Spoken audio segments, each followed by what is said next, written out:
అండి ఈరోజు మునగాకు పొడి ఎలా చేయాలో పప్పులు వేసి చెప్తాను చూడండి. మునగాకు ఒక కప్పు అండి, కోసి ఆరబెట్టుకోవాలి. ఒక రోజు ముందు నీడలనే ఆరిపోవాలి అండి. 5 ఎండుమిర్చి, ధనియాలు, జీలకర్ర, ఒక 10 మిరియాలు, మినపప్పు, పుట్నాల పప్పు అండి, అదే బద్దపప్పు, వేరుశనగపప్పు, తెల్లగడ్డలండి 4 పాయలు, ఇంగవ, తగినంత సాల్ట్. ఎలా చేయాలో చెప్తాను చూడండి. స్టవ్ వెలిగించి కడాయి పెట్టాను. ఇందులో కొంచెం ఒక అర స్పూన్ ఆయిల్ వేసుకున్నాను. అందులో మిరపకాయలు వేసుకుంటాము చూడండి. ఇందులోనే ధనియాలు కూడా వేసుకుంటాము. ఇందులోనే జీలకర్ర, మిరియాలు కూడా వేసుకున్నాను.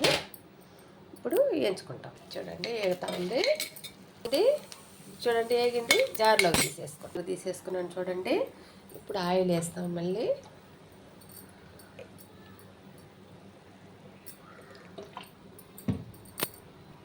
ఎందుకంటే వేసుకుంటాం, వేసేసుకుంటాం.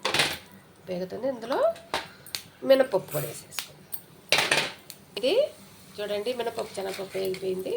ఇది కూడా వేగిపోయింది, జార్లో తీసేసుకున్నాను. అది కూడా ఆయిల్ వేసాను. ఇప్పుడు మునగాకు తెల్లగడ్డ వేసేసుకున్నాను అంటే మునగాకు కూడా వేగిపోయింది, తీసేసాను. ఇప్పుడు ఇవ్వండి, ఊరికే పుట్నాల పప్పులు ఊరికన్నా అట్లా వేసుకున్నాను. స్టవ్ కట్టేసాను. అది కదా, అందులో కొంచెం ఇంగు వేసుకోవాలి, ఎక్కువ వేయకూడదు చూడండి. అందులోనే సాల్ట్ వేసేసుకుందాం.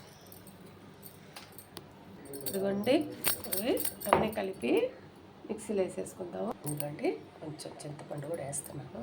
ఇంకోండి, మునగాకు పొడి రెడీ అయింది. మిరపకాయలు, ధనియాలు, జీలకర్ర ఒత్తిద కూడా వేయించుకోవచ్చు, ఇంకా పొడిగా వస్తుంది అప్పుడు.